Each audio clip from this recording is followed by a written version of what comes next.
Allah, malaikat, dan iblis ya hari ini. Tapi sebenarnya nggak apa-apa, ini memang jadi pelajaran yang panjang ya. Kalau kita belajar Allah, malaikat, dan iblis, ya. Jadi ada 3. Ya, share screen aja deh.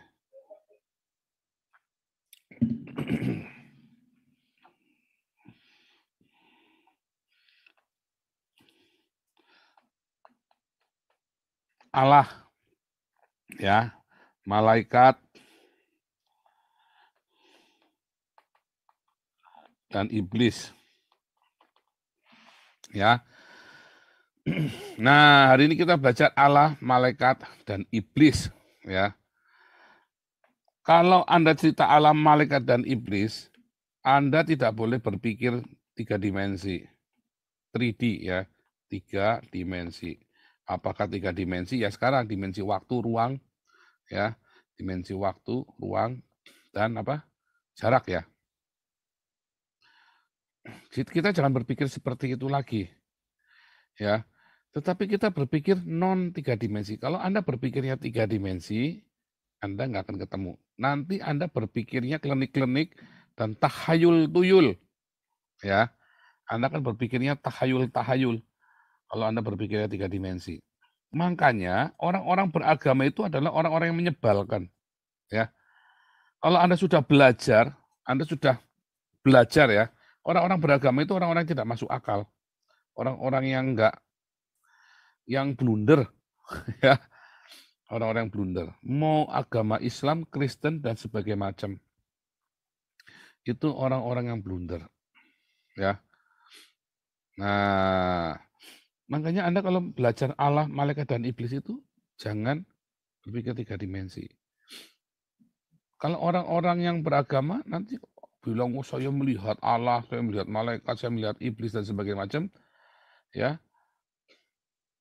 Akhirnya dia menghayal. Ketika dia menghayal, Anda percaya. Nah, sama dia kesempatan. Wah, bisa cari duit nih. Ya kan?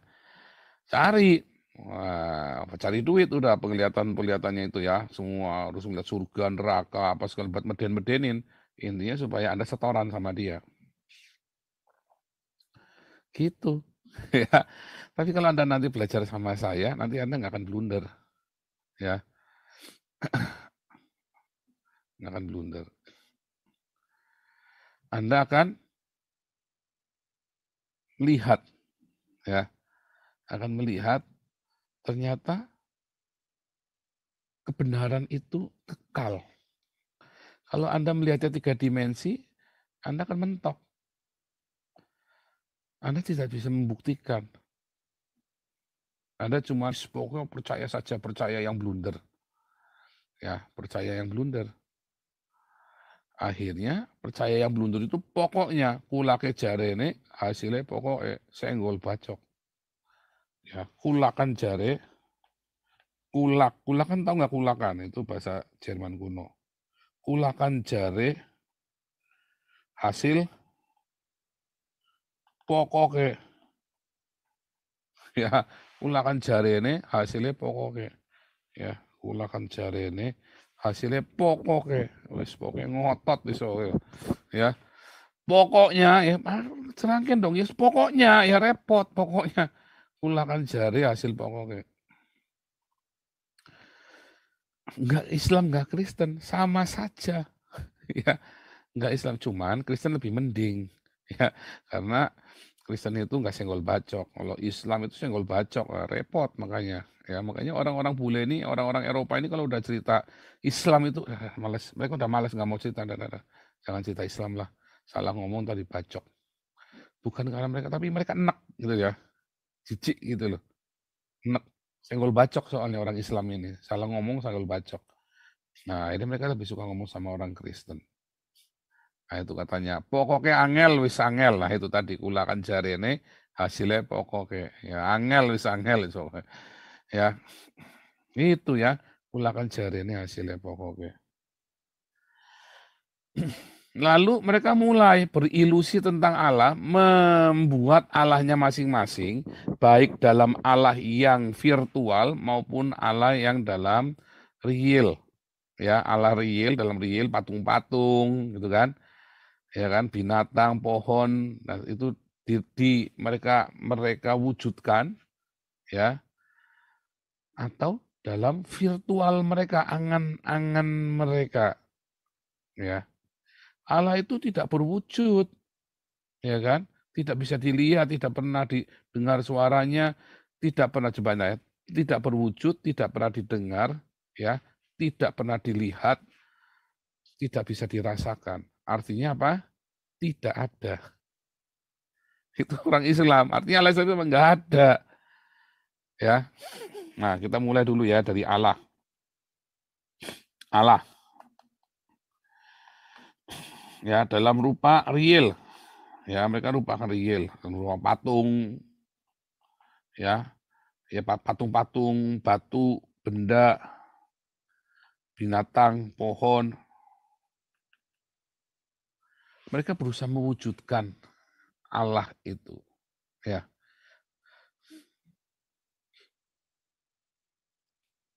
Apakah ini Allah? Ya enggak lah, bukanlah. Itu kan mereka hanya berusaha mewujudkannya, ya.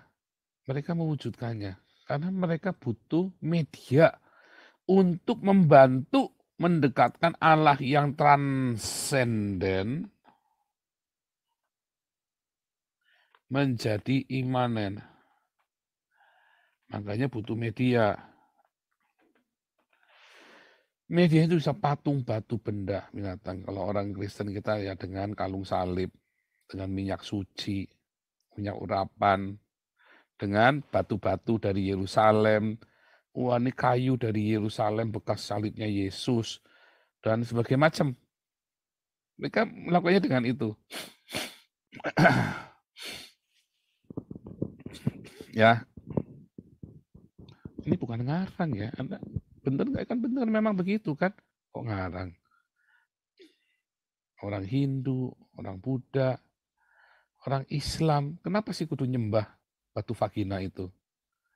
Kenapa sih kudu disembah? Kan supaya merasakan dosanya diampuni kan? Karena Rasul pun mencium batu itu kan? Iya kan? Perasaan coba masuk ke Ka'bah. Wah, merasakan ada Tuhan di situ. Ya, tai kucing Tuhannya di mana, nggak ada di situ. Nyatanya di Ka'bah itu orang susunya dipegang-pegang di tempat-tempat begitu kok. Ya kan? Kenapa nggak pakai nggak pakai celana dalam kan? Kalau Anda pergi ke Ka'bah kan? Anda lihat kan banyak di YouTube itu kan penipuan. Kalau Anda datang, Anda kasih uang 1 orang aja, Anda kasih duit ya, buka buka dompet Anda kasih. Wah, itu semua datang, wah malak Anda tuh, Anda dikerubutin tuh sampai uangnya habis itu pokoknya. Itu nyata, itu ada di sana begitu, ya. Wah, itu ada nyata. Di Ka'bah loh, yang katanya tempat suci. Sucinya itu artinya apa? Kalau ada orang begitu suci nggak? Enggak suci lah. Di Ka'bah, di depan batu vagina itu. Enggak suci. Suci itu di mana? Nah, itu tadi, ilusi. Diwujudkan dalam itu. Tapi kan Ka'bah nggak disembah. Iya, tapi sujudnya menghadap Ka'bah. Sama, orang Hindu juga tidak menyembah batu. Orang Bali itu nggak menyembah batu, nggak menyembah patung, nggak menyembah pohon. Mereka hanya berdoa di depan patung, di depan pohon. Sama seperti orang Islam. Mereka berdoa di depan batu Ka'bah. Ya kan? Batu itu, Siti Vagina. Begitu ya. Ini pohon, ya kan? Dikasih sarung kan, kalau di Bali kan? Kasih sarung kan? Harus orangnya nyembah begini kan? Berlutut gini kan? Sekarang bedanya apa? Ya kan? Bentuknya gimana ya? Saya jadi lupa gini kan? Nah, batu hitam gini kan? Terus orangnya di sini nyembah.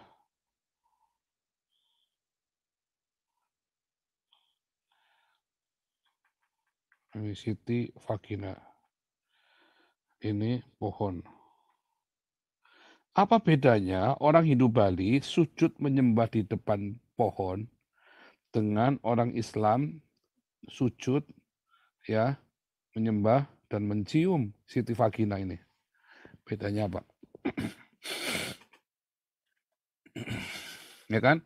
Sama. Orang Hindu Bali tidak pernah menyembah pohon, percaya deh. Mereka duduk berdoa kepada arwah yang ada di dalam pohon, roh, kepada Allah yang ada di pohon itu. Bukan pohonnya itu adalah Allah. Bukan pohonnya itu kerasukan Allah, bukan. Tapi Allahnya kebetulan lagi ada di situ. Ya, tempat berteduh dan sebagainya macam lah alasannya lah. Atau ilusinya mereka dalam fantasi angannya mereka. Ya. Orang Islam, apakah batu Siti Vagina itu adalah Allah? Bukan. Siti Vagina itu bukan Allah. Tetapi mereka percaya bahwa Siti Vagina itu bisa menghisap dosa. Ya kan? Ya kan? Harus di oral. Ya kan? Itu kan? Dicium kan? Supaya dosanya itu dihisap oleh Siti Vagina. Oh, saya ngomong begini supaya Anda clear ya. Kalau nggak ngomong gini, Anda nggak clear, nggak jelas, bingung nanti. Memang dicium ya kan? Siti Vagina. Hajar ya, Hajar Aswad kok Siti Vagina. Karena mirip batu Vagina, jadi ngomongnya Siti Vagina. Ngawur nih. Ya udahlah, nggak apa-apa lah, itulah pokoknya ya. Itu udah pokoknya Anda ngerti lah. Siti Vagina. Hajar Aswad maksudnya. Hajar, karena bentuknya vagina, jadi ngomongnya Siti Vagina saya ya. Salah sendiri bentuknya begitu sih. Ya udah. Bingung ya. Mulai dari tadi gue saya bingung aneh tadi ngomong apa jadi aneh. Ya udah nggak apa-apa ya. Pokoknya intinya sama saja gitu ya. Bukan berarti itu adalah Allah, bukan.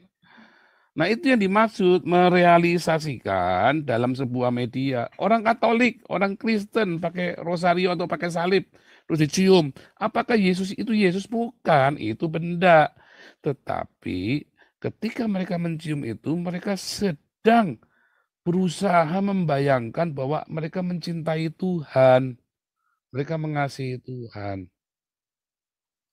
Begitu. Nah, itu yang maksud dengan merealkan, membuat Allah yang transenden jauh menjadi imanen.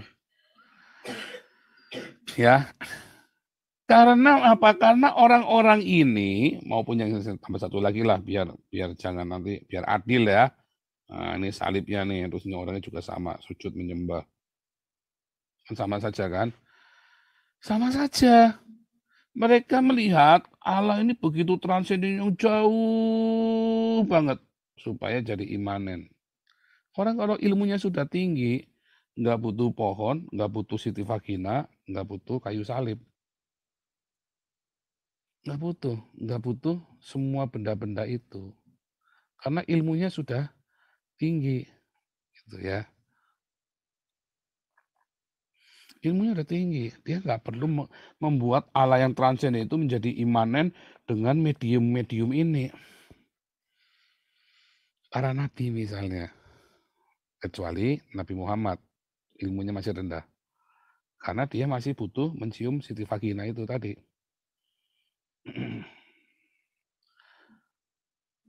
Para nabi itu nggak mau pakai medium-medium ini, nggak mau.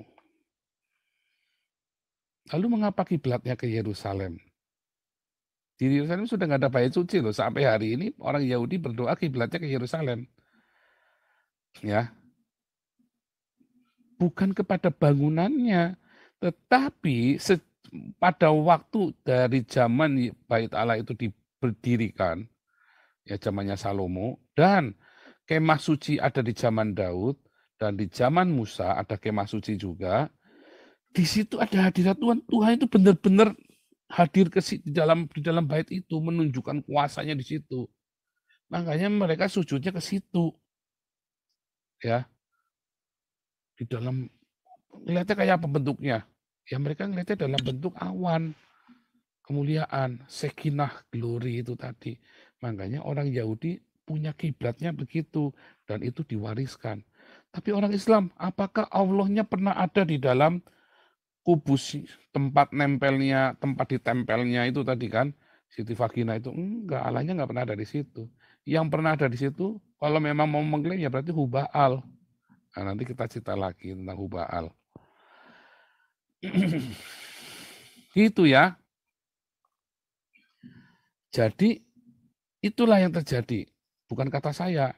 Alkitab yang mengatakan ada Shekinah Glory ditulis begitu. Ya. Tiang awan, tiang api itu hadirat Allah di atasnya kerubim yang di tabut perjanjian itu, ya. Dan orang megang tabut itu bisa mati kalau dia nggak benar hidupnya. Itu dicatat benar-benar. Dan saya percaya, karena itu dicatat, bisa mati. Di bait suci juga sama. Di dalam bait suci, orang kalau masuk ke ruangan maha kudus, di mana ada tabut itu, apakah tabut itu adalah Allah? Bukan.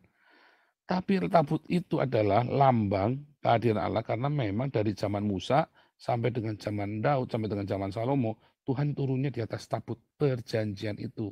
Tetapi di zaman perjanjian baru ditulis itu adalah kiasan. Ya, supaya manusia diajari untuk menghadapi kiasan yang baru. Karena tabut perjanjian itu ceritanya adalah hidup kita, hati kita. Ada 2 loh batu yang artinya hukum. Dulu hukum ditulis di loh batu, di zaman perjanjian baru, hukum itu akan ditulis di loh hati kita. Dengan tutup pendamaian, yaitu hati kita yang didamaikan dengan pengorbanan. Makanya dipercikin dengan darah anak domba. Ya, hati kita dengan darah anak domba, yaitu Yesus Kristus. Itu adalah kiasan. Ya, jadi apakah Allah? Semua orang punya konsep masing-masing dengan Allah. Ya, tidak berwujud kata orang Islam. Tidak ada wujud karena Allah adalah zat. Nah, saya bilang kentut saya juga zat.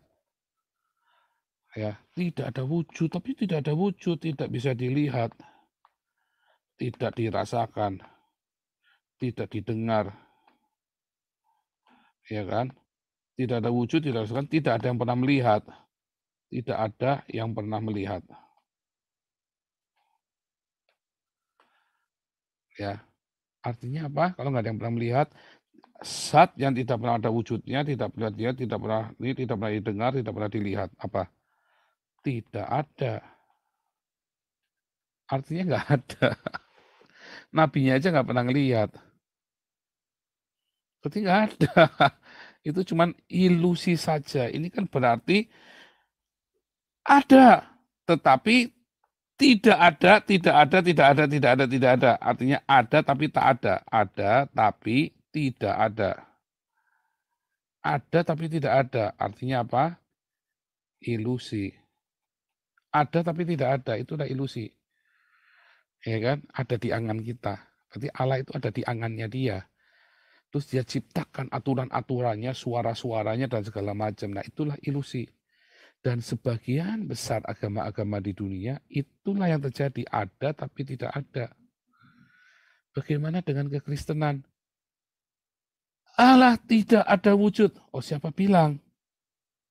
Allah tidak dapat didengar. Rupanya pun bukan tidak dapat didengar. Kamu, Yesus lagi ngomong sama kamu di zamannya. Kamu nggak pernah dengar.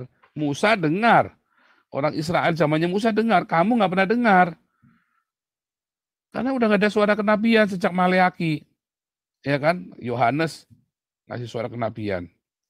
Tapi orang-orang yang dijak ngomong Yesus nggak ada. Kamu nggak pernah dengar. Suaranya pun tak pernah kamu dengar. Ya kan? Tapi aku berasal dari sana. Yesuslah yang mengeksegesa. Nah, ini ada kata penting ya, eksegesa. Eksegesa. Allah tidak dapat dilihat oleh mata. Ya, anak Allah di pangkuan Bapa yang mengeksegesa Allah. Mengeksegesa. Mengeksegesa itu menyatakan, mewujudkan, menafsirkan, atau interpretasi apakah Allah itu. Nah, maka kita melakukan eksegesa. Yesus adalah eksegesa dari Allah. Ayatnya bunyinya gitu ya. Jadi Yesus itu adalah eksegesa dari Allah. Nah, kalau Anda ingin melihat Allah, menafsirkan, menginterpretasikan Allah, Yesuslah interpretasi dari Allah. Yesuslah eksegesa dari Allah. Ada nggak berarti? Ada. Makanya bisa Yesus itu mengeksegesa. Bahkan Yesus berkata, kamu mau melihat Allah, kamu lihat aku. Kamu melihat Allah. Tidak ada nabi yang berani ngomong, kamu pengen lihat Allah, kamu lihat aku, sama dengan melihat Allah. Cuman Yesus. Tidak ada orang manusia di dunia ini yang sanggup ngomong begitu dengan tanggung jawab. Semua orang bisa ngaku-ngaku Allah, tetapi apakah dia bisa bertanggung jawab? Enggak bisa. Ya, ini gitu ya, ini kompleks sekali. Nah, maka dari itu, lalu apakah Allah, kata Yesus? Ya, pertama kita lihat Yohanes 4 ayat 24. Allah adalah roh. Ya, Theo adalah pneuma. Pneuma ini apa? Angin. Bukan cuma angin, ya, bukan. Tapi Theo pneuma, pneuma itu nggak cuma angin. Nggak ada gimana mau ada angin. Bukan, itu kan bahasanya kita. Tetapi Theo adalah pneuma, adalah roh. Ya, roh yang bagaimana? Pertanyaan kan bagaimana? Apakah roh itu? Roh itu apa? Roh kenapa sebuah zat? Bukan. Ya, bisa dilihat? Ya enggak. Tapi bisa dirasakan.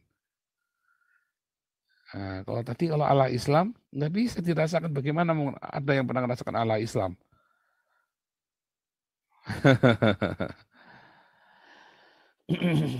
Tetapi di dalam 1 Yohanes 4 ayat 8, orang yang sama yang menulis ini berkata, Theo adalah agape.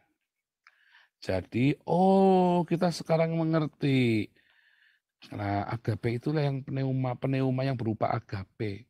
Artinya sebuah ambience, sebuah kehadiran, sebuah perasaan, sebuah rasa, sebuah suasana yang disebut dengan namanya agape. Makanya disebut omnipresent, maha hadir. Ya, Jehovah Syama.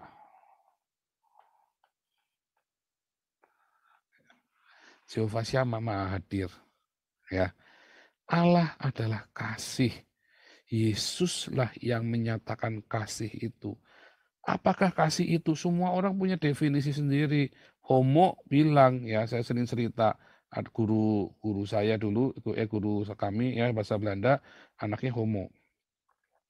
Dia bilang, mengapa gereja menghakimi anak saya? Kasihan, dia nggak terima. Padahal bapaknya pendeta ya, ibu ini ya. Tapi dia punya anak homo, dan dia nggak senang karena gerejanya menghakimi. Kan mereka mencintai.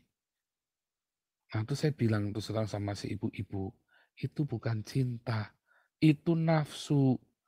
Kita harus membedakan mana cinta, mana nafsu. Iya, tapi anak ini penuh cinta. Ya bisa, apakah nggak bisa penuh cinta? Oh bisa saja. Tapi kita harus melihat cintanya itu seperti apa, sejauh mana. Sebab nafsu itu juga mirip-mirip dengan cinta. Rela berkorban, ya kan? Nafsu itu kan rela berkorban kan? Orang kalau laki-laki perempuan, Romeo dan Juliet, mati bareng pun mau loh. Sama-sama lagi nafsu begitu. Ya kan? Wah, sudah udah karu-karuan ya. Anak 12 tahun saja udah manggilnya mama papa kan. Anak 12 tahun anak SD, ya kan. Manggil sama itunya, sama boyfriend, sama girlfriendnya mama papa. Anda tahu cerita itu nggak di Facebook itu ya? Ngomong-ngomong itu dia, saya sampai geli juga dengerin ya mama papa. Mama, masih 12 tahun loh sama manggilnya mama papa. Nanti kemudian 15 tahun bisa gebuk-gebukan, keplok-kaplokan. Nah itulah nafsu. Nah, orang menafsirkan, mengeksegesa cinta itu dengan nafsu, eros. Nah, ada lagi take and give suami istri itu juga cinta. Suami istri maunya take and give, ya kita harus take and give. Nah, kalau suami istri masih take and give, nggak langgeng. Karena berdasarkan kepentingan. Ya, ingat, tidak ada kepentingan yang abadi, tidak ada permusuhan abadi, tidak ada teman abadi. Yang ada kepentingan, filio. Orang menafsirkan itu adalah cinta. Orang menginterpretasikan itu cinta. Makanya suami istri nggak langgeng. Setelah kepentingannya sudah nggak ada kepentingan lagi, ya cintanya udah pudar. Tetapi Yohanes 1 ayat 18 ya berkata dengan jelas sekali ya, Yesus mengeksegesa cinta. Ya mengeksegesa sang agape itu. Yesus mengeksegesa sang Allah itu. Ya. Kalau orang tanya, lalu kasih itu apa? Lihat akulah cinta. Kalau Yesusnya kabur, lagi mau disalib dia kabur, diserupakan, gimana mau menyatakan cintanya? Ya, loh saya Nabi ke-26 juga kabur, saya nggak kabur. Saya sudah siap-siap. Saya mau bilang saya mau keluar negeri, saya ngasih tahu Edi Prayitno.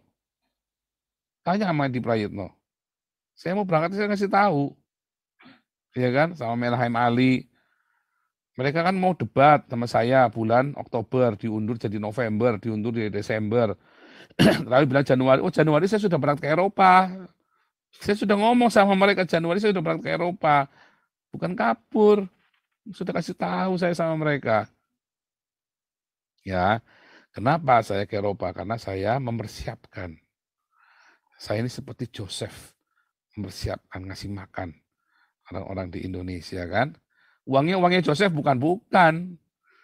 Uangnya Yusuf kah ngasih makan orang Mesir? Bukan. Dari mereka untuk mereka. Si Yusuf ini hanya memanage dengan hikmat dari Tuhan. Sama seperti saya. Makanya 2014 ya Tuhan bicara sama saya. Namamu sekarang Joseph. Saya ingat ya, saya tulis di Facebook ya. Tapi Facebooknya sudah dimatiin itu sama Menkominfo. Serius ya. Namamu sekarang Joseph. Saya nggak ngerti kenapa dikasih nama Joseph. Ya, kamu akan memberi makan bangsa-bangsa. Itu yang sedang kita lakukan. Makanya nyumbang ke Damaris ya. Itu jujur, terbuka si Damaris itu. Ya. Nah, jadi Yesus itu mengeksegesa agape itu kepada manusia. Karena manusia bingung yang namanya agape. Apakah cinta itu nggak ada yang tahu. Yesus menunjukkan ini loh agape. Dengan cara dia yang dalam kesetaraannya dengan Allah mengosongkan dirinya menjadi taat sampai mati di kayu salib untuk menebus manusia. Untuk menyelamatkan manusia yang menderita, yang patetik ini, manusia-manusia yang cilaka ini. Diberikan damai, diberikan cinta. Orang-orang yang mengambil cinta itu, meneladani Yesus, menjadikannya dia Tuhan, penguasa dalam hidupnya, dia akan punya pendamaian cinta itu.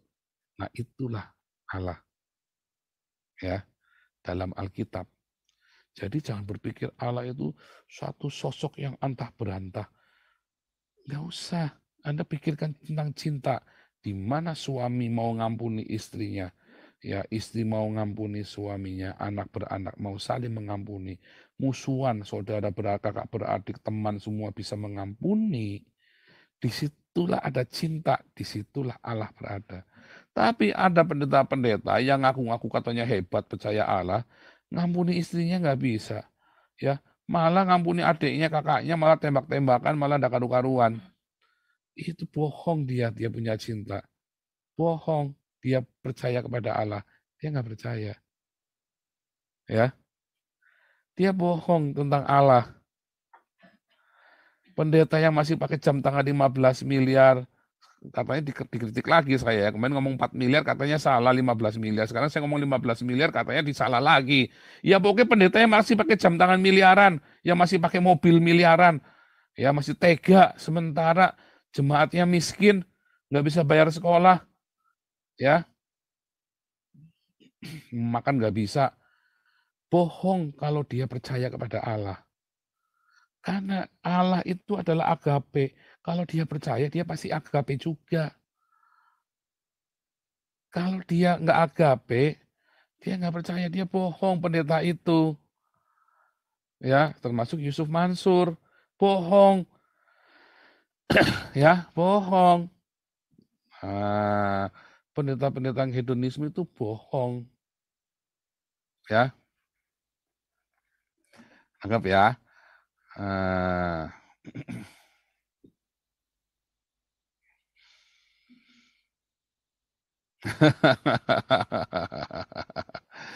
gitu. Jadi Allah itu adalah cinta. Simpel sekali. Anda jangan berpikir Allah. Siapa yang pernah melihat Allah? Ada nggak yang pernah melihat Allah? Nggak ada. Cuman Yesus ya yang ada di pangkuan sang cinta itu, dan Yesus bilang Allah adalah cinta. Ya sudah, cinta. Cinta itu kalau gitu nggak ada dong Allah. Iya, nggak ada Allah yang seperti yang Anda pikirkan, itu nggak ada. Allah yang seperti dipikirkan oleh Gilbert dan lain-lain itu nggak ada. Saya setuju dengan orang liberal dan ateis bahwa nggak ada Allah. Allah yang itu maksudnya. Sebab Allah itu cinta. Cinta itu adalah Allah. Kalau ada cinta agape, ya itulah Allah. Itulah yang bertahta di sorga. Itulah yang berkuasa. Nah, sekarang kita lihat ya. Kejadian 1 ayat 1. Bentar ya, kita Yohanes dulu ya. Ulangi ya, kita ulangi lagi. 1 Yohanes 4 ayat 8.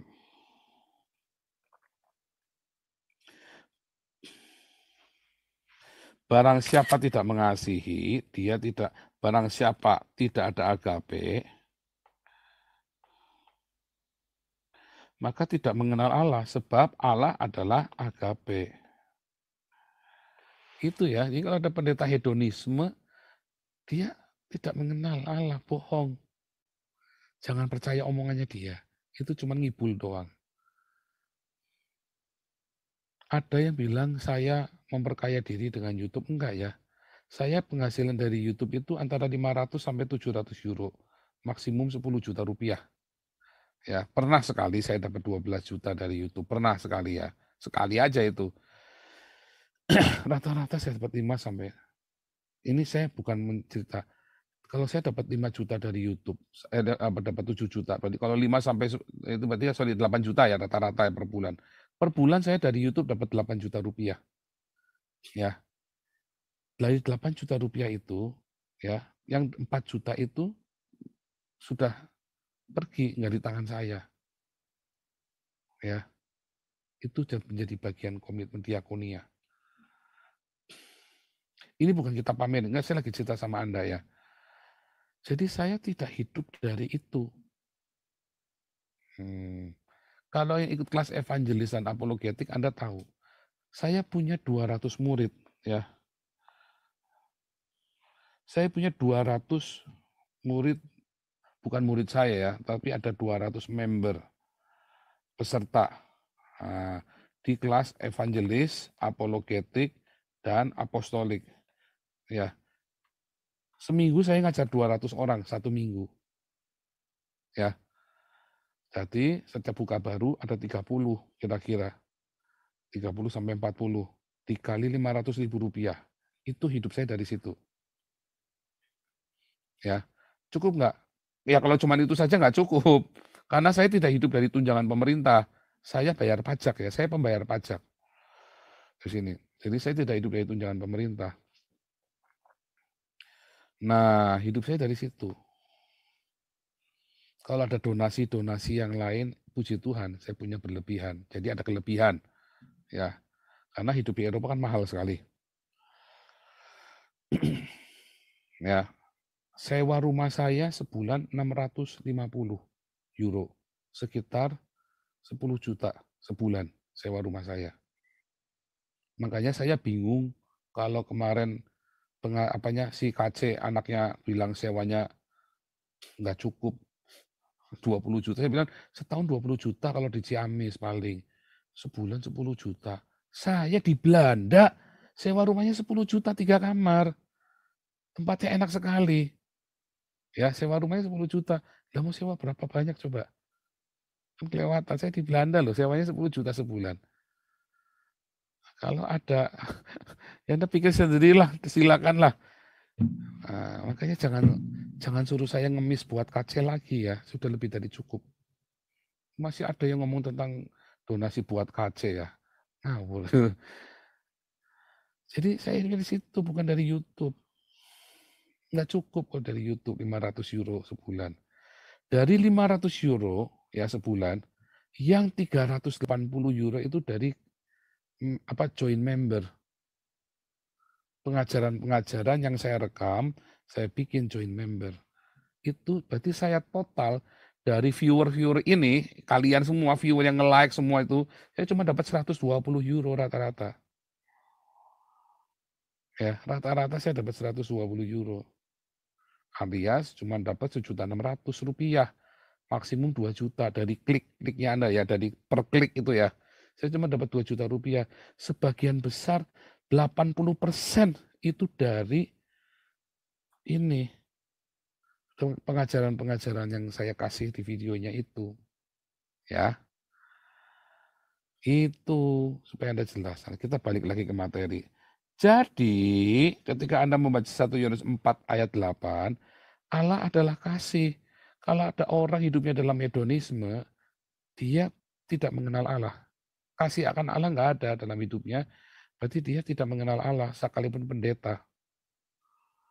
Kalau dia tega ngelihat orang lapar, dia bukan hamba dari agape, tetapi dia sedang dagang, jualan atas nama Allah, yang entah apa yang dia jual, Allah mana yang dia jual. Makanya saya bilang kemungkinan besar Allahnya saya dengan Allahnya Gilbert itu beda. Ya, dengan Yusuf Mansur, oh jelas beda banget Allahnya saya sama Yusuf Mansur. Setidaknya Allah yang diberitakan Gilbert dengan Allah yang saya beritakan, walaupun kitab sucinya sama, kita mungkin membedakan Allah yang berbeda. Allah yang diberitakan Gilbert itu mengajarkan hidup mewah. Allah yang saya beritakan mengajarkan hidup sederhana. Ya, mengajarkan hidup untuk saling berbagi. Anda harus tahu itu dulu ya. Kenapa saya sebut nama Gilbert? Karena kan dia sudah nyebut saya anak iblis. Jadi itu kesempatan saya boleh sebut namanya. Gitu ya. Kesempatan. Jadi saya boleh nyebut namanya. Karena apa saya selalu bilangnya Gilbert. Begitu. Lalu kita buka nih. Kejadian 1 ayat 1. Pada mulanya Allah menciptakan langit dan bumi. Sekarang kita bilang nih tadi definisinya Allah. 1 Yohanes 4 ayat 8. Allah adalah agape.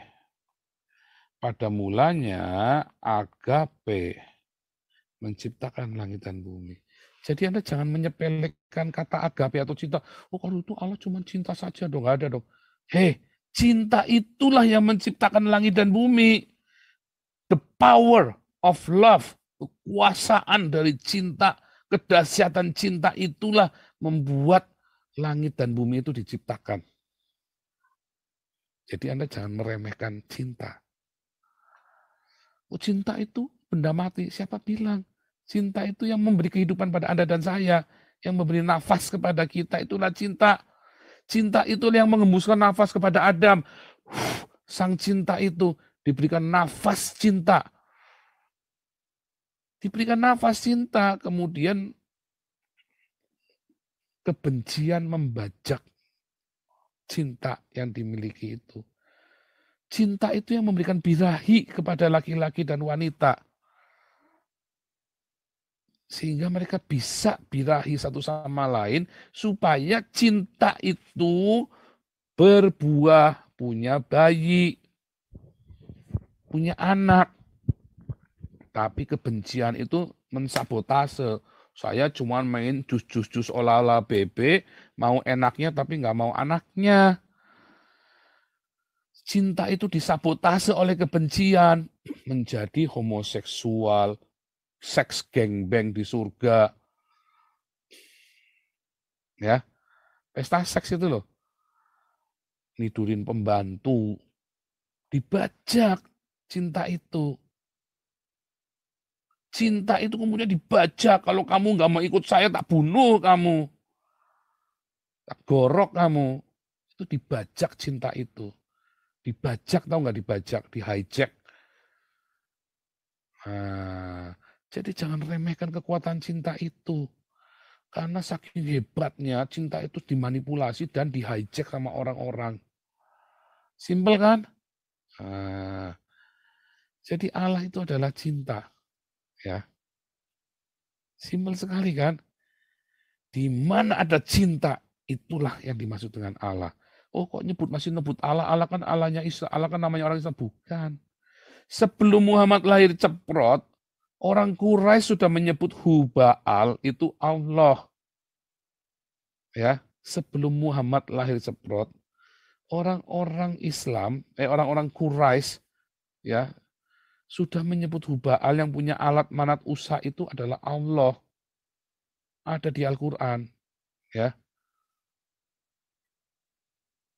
Jangan kamu berkata bahwa Allah itu punya anak, alat manat dan Usa. Ya, cari sendiri ayatnya di Al-Qur'an ada. Sebelum Muhammad lahir ceprot, orang Nasrani di tanah Arab sudah menyebut bahwa Isa adalah Allah. Makanya Muhammad bilang, Allah itu bukan Isa putra Maryam. Telah kafirlah orang yang berkata bahwa Allah adalah Isa putra Maryam. Ayatnya ada di Quran. Anda cari sendiri. Ya. Artinya Muhammad mengakui sebelum ada Muhammad, orang Quraisy sudah menyebut kata Allah kepada Hubal. Orang Nasrani menyebut kata Allah kepada Isa. Lalu dibajak oleh Muhammad. Allah itu punyanya orang Islam. Gitu. Jadi jangan anti dengan kata Allah. Justru Anda harus lepaskan framing itu. Allah itu bukan sebuah nama. Allah itu adalah title. Sebuah jabatan. Isa adalah Allah. Hubal adalah Allah. Apa bedanya Isa dengan Hubal? Hubal itu kalau ibadah itu nyakitin dirinya sendiri. Persis seperti orang Syiah. Orang Iran Syiah, Islam Syiah. Ya, ya. Mereka suka nyakitin diri sendiri kalau lagi ibadah kan. Persis seperti Baal, nabi-nabi Baal zamannya Elia yang suka noreh-noreh badan. Itulah Islam yang asli, Syiah itu.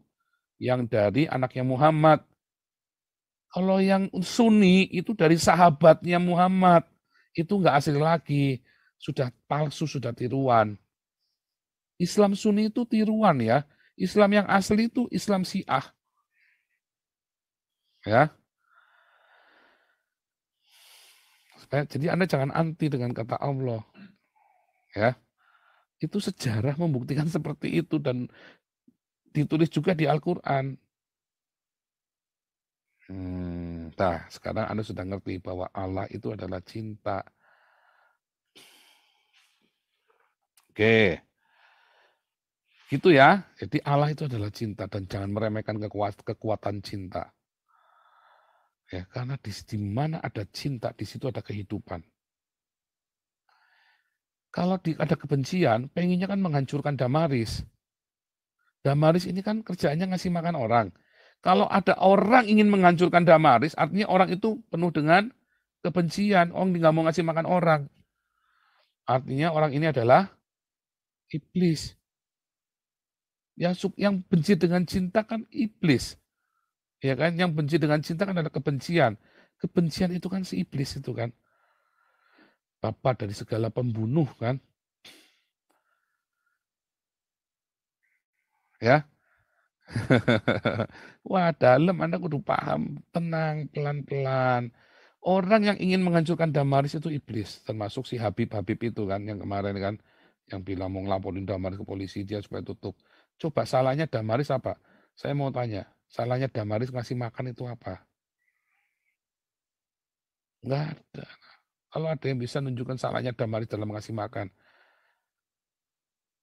Sekarang banyak pengangguran jadi tukang masak di Damaris. Bisa makan loh. Bisa nyekolahin anaknya. Ya, dan orang-orang yang lapar itu bisa makan. Dari mana uangnya? Ya dari Anda sendiri, bukan dari saya. Saya mah nyumbang paling berapa, nggak nyampe 10 juta kali tiap bulan saya masuk ke Damaris. Ya kadang-kadang lebih, cuman rata-rata ya nggak nyampe 10 juta. Paham ya? Haleluya. Itulah Allah. Oke. Itulah Allah ya. Jadi pada mulanya Allah menciptakan langit dan bumi. Pada mulanya cinta, sang cinta itulah yang menciptakan langit dan bumi. Jadi pahami Allah itu dengan sederhana. Anda ngomong begini sama orang ateis, langsung mantuk-mantuk mereka paham. Oh, benar juga ya. Tapi bukan Allah yang dimaksud seperti itu, bukan. Lalu kenapa kalau Allah adalah cinta bisa ada perang? Kan bukan Tuhan yang nyuruh perang, bukan sang cinta ini. Sang cinta ini bilang, ampunilah musuhmu, berkatilah orang yang menganiaya kamu. Tapi kita bilang nggak mau, sakit. Saya mau lawan, saya mau perang. Cinta itu bilang, kalau kamu balas-balasan nanti hancur bareng. Tapi kita maksa, akhirnya jadi korban. Lalu Anda teriak, di mana ada Allah? Kenapa biarin perang? Loh, oh jadi kenapa biarkan? Sudah dikasih tahu, diajarin di dalam kitab suci yang ditulis oleh para nabi-nabi cinta ini.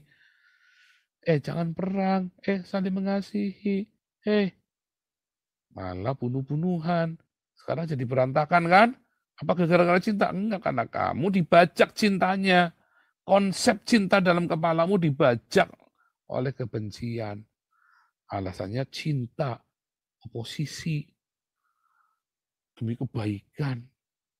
Daripada Anda pusing, mendingan Anda bikin sendiri yang bagus. Ya, makanya ajari tuh Saifuddin sama Yosua Tewu untuk buka rekeningnya. Supaya dipercaya kembali oleh donatur. Serius. Saya ini kan ngajarin benar. Kalau Saifuddin sama Yosua Tewu dibuka rekeningnya, saya yakin banyak kok yang simpati dengan mereka. Mau kok nyumbang kok untuk proyek-proyek diakonia. Makanya Gilbert dibuka rekeningnya. Jangan gelap-gelapan. Ya, jam tangannya dijual, sumbangin ke Damaris. Enggak, bukan buat saya.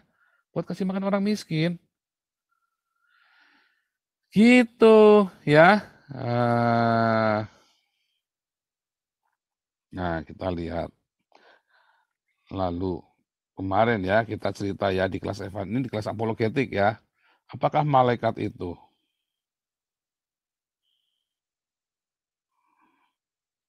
Malah malaikat dan iblis ya.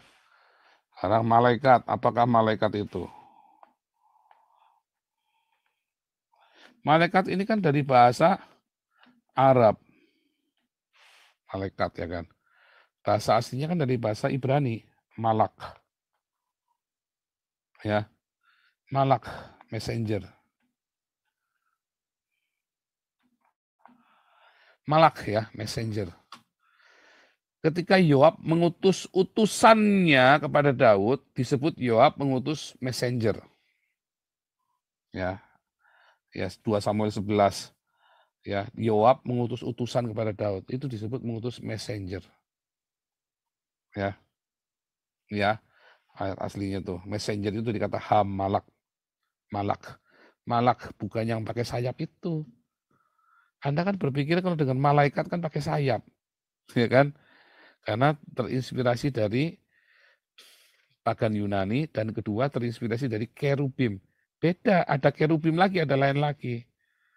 Nah, sekarang kita malak. Ya, itu dulu ya, jangan buru-buru. Malak itu messenger. Ya, utusan. Apakah bersayap? Enggak.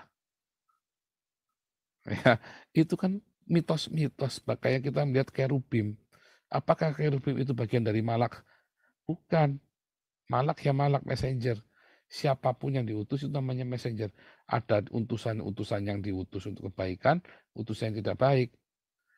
Yang diutus kebaikan adalah untuk malaikat kebaikan, yang tidak baik ya malaikat kejahatan. Begitu saja simpel. Jangan berpikir malaikat itu makhluk yang pakai sayap tiba-tiba datengin Anda sampai kelepek-kelepek gitu. Aku capek, kenapa? Anginnya besar sekali. Oh, pakai turbojet besok. Nah, gitu ya. Malaikatnya pakai sayap kecapean. Nggak gitu, ya. Nah, lalu di Alkitab, kan lalu kalau saya tanya ada berapa sih jumlah, ya kan? Ada berapa sih jumlah, apa namanya,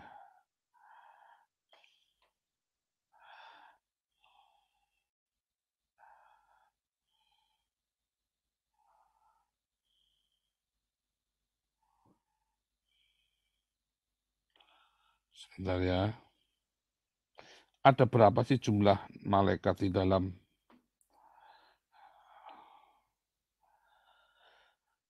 banyak orang, ya, kalau saya kan ngambil dari Alkitab saja, banyak sekali nama-nama malaikat, ada puluhan, ya. Kalau saya simpel di Alkitab itu cuma nyebut ini saja, malaikat itu Gabriel, Mikael, Hillel. Satu lagi Immanuel, tapi itu bukan nama malaikat ya. Tapi kebetulan belakangnya L semua, lihat ya. Ini yang disebut di Alkitab ya. Gabriel, Mikael, Hillel, Immanuel. Mengapa bukan kata Elohim? L, karena L adalah tadi ya, roh. L yang singular. L yang singular itu adalah roh. Jadi itu adalah roh. Gabri dari L. Manusia-manusia yang berasal dari Allah. Itu Gabriel itu artinya manusia Allah ya.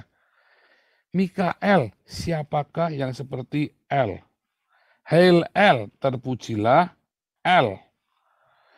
Immanuel, L adalah setia. Ya, karena kan itu yang ditulis Alkitab. Jangan ngalar-ngalar kemana-mana, jangan katanya rabi ini, rabi itu, jangan ngarang-ngarang. Alkitab cuma nulis ini saja. Nama-nama lain nggak ada di Alkitab. Apokrifa. Nah, Anda mau percaya apokrifa apa Alkitab?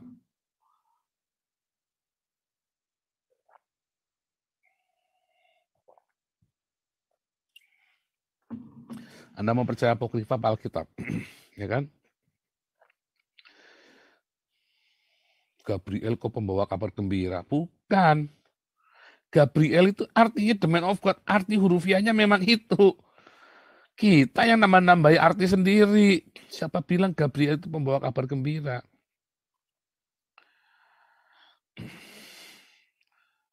Kabar selamat itu apa? Evangelis.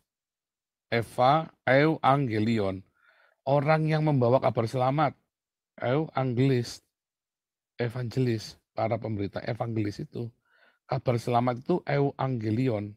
Kabar gembira, kabar selamat. Orang-orang yang disebut evangelis. Kita masukin ke terminologi, nah orang ngarang-ngarang sendiri sih. Nah itu pendeta-pendeta pada belajar teologi keblinger karena belajar Bapak Gereja.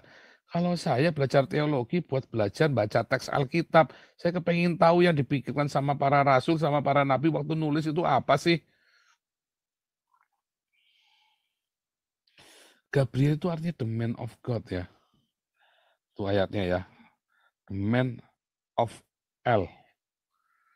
Sebelum ini masuk ke dogma, sebelum kata Gabriel itu dijadikan dogma oleh gereja, arti sesungguhnya memang the man of God. Orang-orang yang berjalan di atas nama Tuhan, itulah the man of God, itulah Gabriel. Ya, orang-orang yang berjalan. Makanya para diaken-diaken Damaris, kalau hatimu tulus, lalu Anda bagi-bagi makanan, bagi orang-orang yang dikasih makan ini, yang sudah 3 hari nggak makan, ngelihat muka Anda itu seperti muka malaikat, tahu nggak? Anda kebayang nggak sih waktu Anda bangunin mereka ngasih makan, terus mereka sampai melongo matanya, Anda sering ngamatin nggak? Saya nonton tuh, hati sampai bergetar hati saya itu. Andalah the man of God, Andalah Gabriel bagi orang-orang ini. Para donatur yang anonim-anonim, yang sampai sekarang kita nggak tahu, ada yang ngasih 5 juta, ada yang ngasih 10 juta, ada yang ngasih 50.000 rupiah, ada yang ngasih 500.000, ya kita tidak kasih tanda apa-apa buat Anda, nggak kasih ucapan terima kasih. Andalah Gabriel bagi orang-orang yang dikasih makan ini. Anda adalah Gabriel bagi mereka.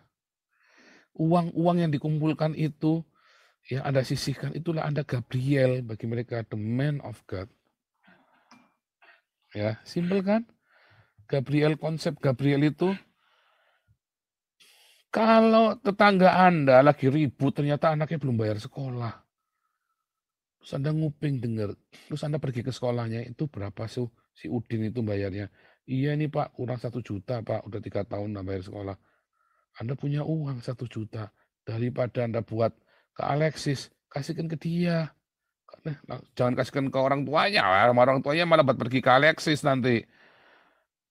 Anda bayarin ke sekolahnya langsung nih buat bayar Udin 3 tahun. Anda adalah Gabriel bagi Udin. Simpel kan? Anda adalah malaikat bagi sesamamu. Datanglah kerajaanmu. Kita kan doa kan, datanglah kerajaanmu, jadilah kehendakmu. Di kerajaan Allah isinya apa sih? Isinya malaikat kan. Malaikat itu kan ada di kerajaan Allah. Ketika banyak orang seperti ini, makanya saya lagi mau dukung Pak, ini ya Richard Owen ya, bikin sekolah sama ngasih beasiswa anak-anak. Banyak yang email ke saya ya, minta anaknya belum bayar sekolah segala macam. Saya sampai speechless, kadang-kadang saya sampai nangis ya. Bacanya sampai nggak tega. Makanya kita mau bikin itu juga ya, supaya bisa kasih sekolah, uang sekolah anak-anak ini loh, kasihan ini loh. Sampai anaknya nggak bisa bayar sekolah. Tuh, sampai nggak tega sekali kita dengarkannya ceritanya ya. Ini kita mau support ya pelayanan ini Pak Owen yang dijadikan ini ya, apa namanya, salah satu divisinya Damaris ya. Supaya anak-anak bisa sekolah, supaya pinter. Anda yang nyumbang itulah Gabriel. Simpel kan? Gabriel kan? Anda adalah datanglah kerajaanmu. Kalau ada banyak orang seperti Anda yang nyumbang di Damaris, ya, terus Anda, kita kasih makan 10.000 orang. Sekarang ini kita 2.000, kemarin sempat 2.400, ternyata nggak kuat juga ya. Nah, ini kita sekarang balik ke 1.400, mau ke 2.000. Tapi kita mau 5.000 sampai bulan Juni. Duitnya kurang. Kalau ada banyak orang, datang nggak kerajaan Allah itu? Datang. Karena banyak malaikat di Indonesia. Di seluruh dunia banyak malaikat. Andalah malaikat-malaikat itu yang mendatangkan kerajaan Allah bagi Indonesia. Andalah para penuai itu. Karena di dalam diakonia itu ada marturia. Tanpa Anda harus pamer-pamer salib, atribut salib, pakai Alkitab, pakai traktat. Oh jangan ya, tolong jangan deh. Jangan pakai atribut. Kita bukan mau kristenisasi, kita mau menyatakan Yesus.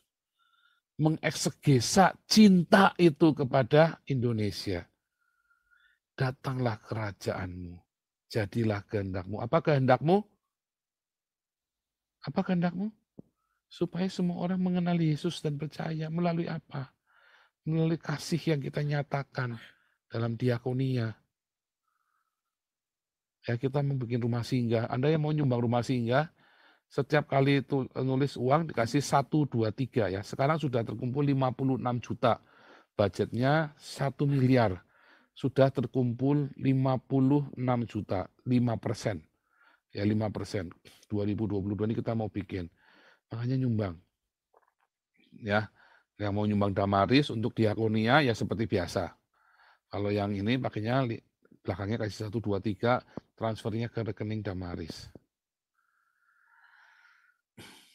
Kita lihat ya, Ibrani 13.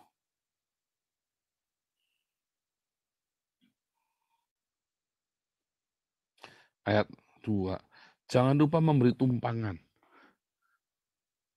Malaikat-malaikat itu ada di sekitar kita. Kalau Anda memberi tumpangan, bikin tenda-tenda itulah. Memberi tumpangan kan. Daripada Anda nyimpen orang tidak jelas, ya di rumahmu, ngasih tumpangan, nggak taunya malah ngerjain kamu. Almarhum Junaidi Salat pernah ya nampung orang di rumah, ya kasihan nih diberi tumpangan. Malah anak ini nyuri semuanya ya, keyboard, apa handphone, komputer dicuri semua sama anak ini. Maksudnya mau kasih tumpangan, makanya harus kasih hikmat. Makanya kita daripada kita masukkan ke rumah orang yang jelas, kita bikin tenda-tenda ini. Anda ikut urun, Anda ikut urunan, kita bikin tenda-tenda. Uangnya enggak masuk ke saya. Uangnya itu semua ke sana. Anda mau bilang apapun, mau nyalain saya, apanya mau disalahin. Nggak ada yang masuk ke saya serupiah pun uang itu. Bukan buat saya. Makanya daripada Anda nyinyir, bikin sendiri yang kayak saya ini. Bikin. Bisa nggak? Bisa nggak? Bikin. Bukan saya menghina, tapi bikin. Supaya energimu jangan habis. Daripada kamu teriak-teriak nyinyirin Damaris. Bikin. Ya, saya dukung. Bukan jadi saingan, malah kita bagus, semakin banyak orang yang melaung. Saya lagi berusaha teriak-teriak supaya Gilbert ikutan bikin kok. Emang berhenti ya si Gilbert ya. Kenapa? Ya karena memang passionnya nggak di sana. Ya itu tadi, makanya Tuhannya saya dengan Tuhannya Gilbert jangan-jangan beda. Tuhannya Gilbert itu mengajarkan hidup mewah. Tuhan saya mengajarkan hidup sederhana dan hidup bagi sesama. Ya. Waktu Anda berdiakonia, bikin tenda-tenda ini, jangan-jangan Anda itu sedang menjamu para malaikat. Datanglah kerajaanmu, jadilah kehendakmu. Di bumi seperti di surga. Dengan apa? Dengan diakonia, Anda sedang menjamu para malaikat, sehingga malaikat itu turun. Dan banyak malaikat. Maka ada di situ Tuhan bertahta atas Indonesia. Bukan dengan jingkrak-jingkrak muji-muji Tuhan sambil tenggang-tenggang sana-sini. Enggak.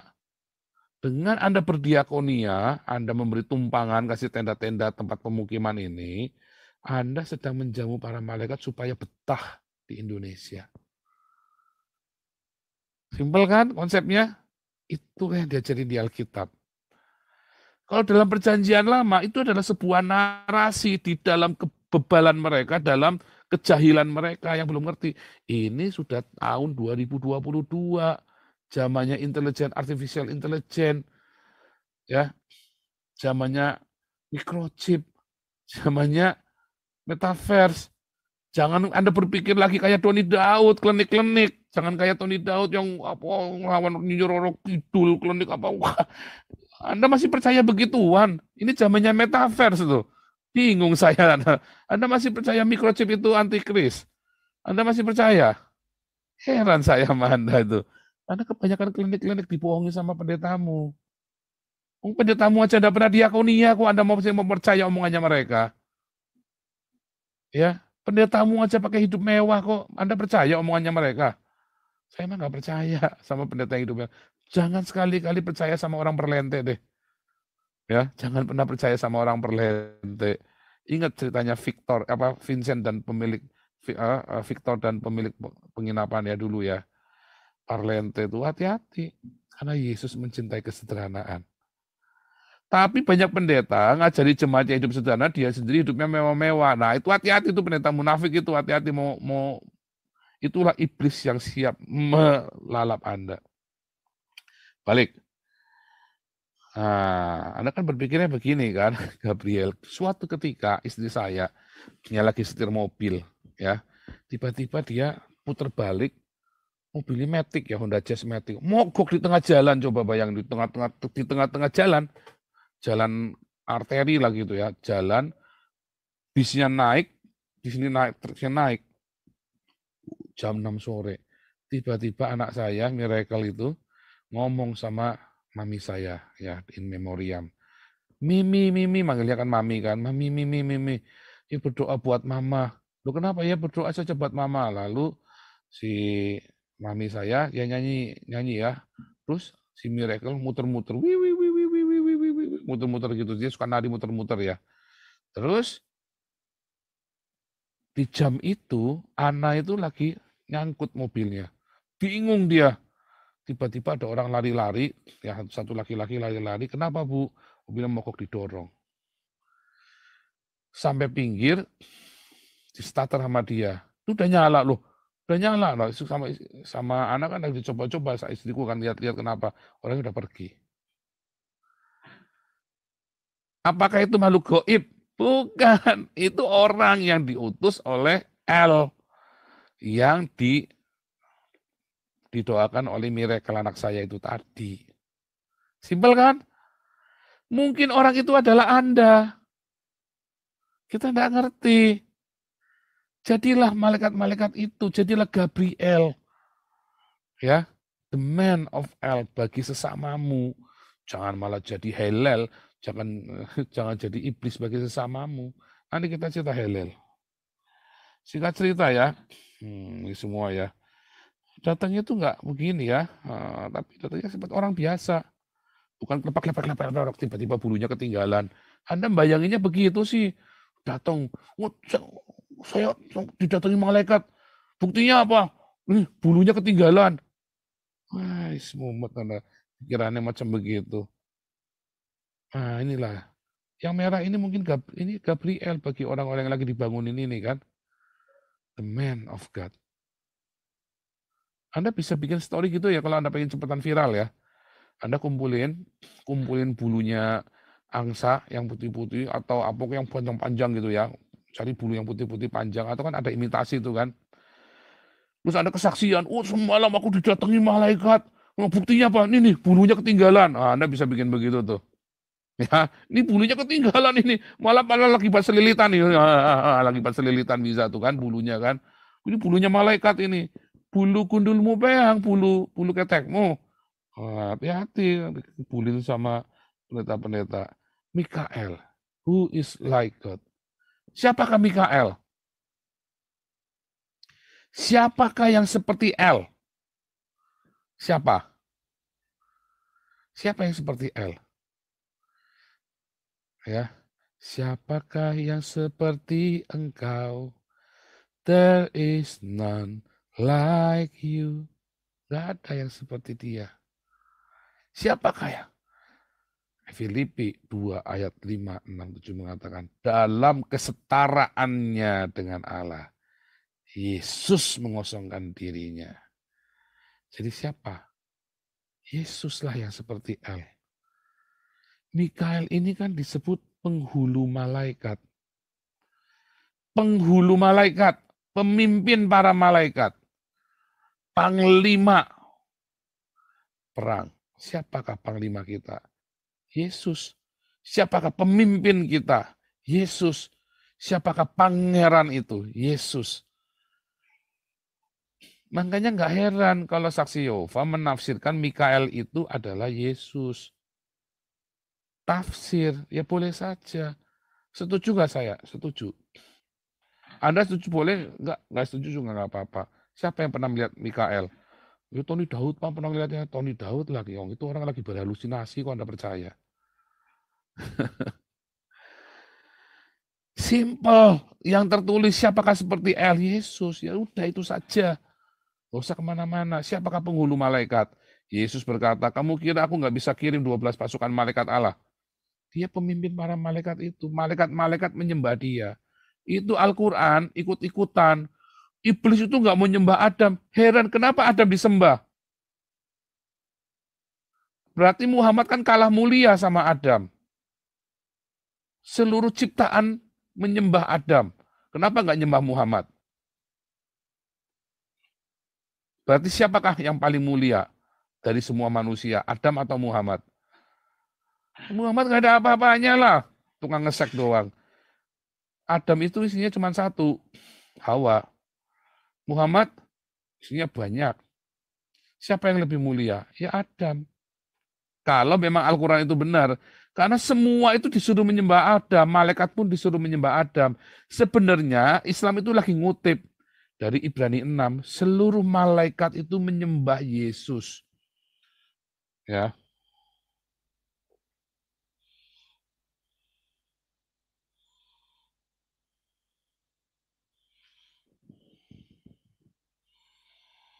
Mana nih? Mana ya? Ibrani 6.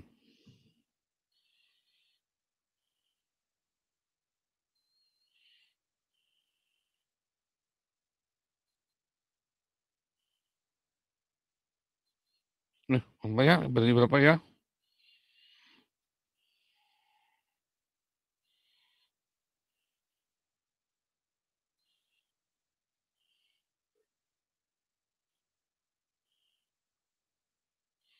Bentar ya.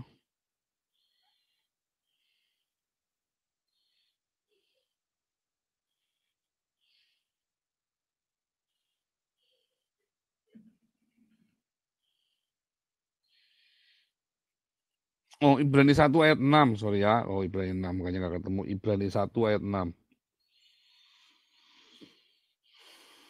Ya. Ketika ia membawa anak yang sulung ke dunia, ia berkata, semua malaikat harus menyembah. Ini Yesus ya. Semua malaikat harus menyembah Yesus. Apakah malaikat menyembah Muhammad? Apakah jin-jin itu menyembah Muhammad? Setan itu menyembah Yesus. Para malaikat menyembah Yesus. Manusia menyembah Yesus. Saya menyembah Yesus. Ya. Jadi ceritanya itu, apakah Adam lebih, kalau dalam Islam, apakah Adam lebih mulia dari Muhammad? Udah pasti, karena seluruh ciptaan disuruh, kecuali iblis katanya nggak mau nyembah Adam, katanya Islam ya. Tapi kalau di dalam kekristenan, bahkan setan-setan pun tersungkur di depan Yesus. Ya. Hmm. Ya kan? Luar biasa kan? Semua ciptaan menyembah Yesus. Semua malaikat menyembah, karena dialah pemimpin para malaikat itu. Ya, dialah pemimpinmu. Siapakah pemimpinmu?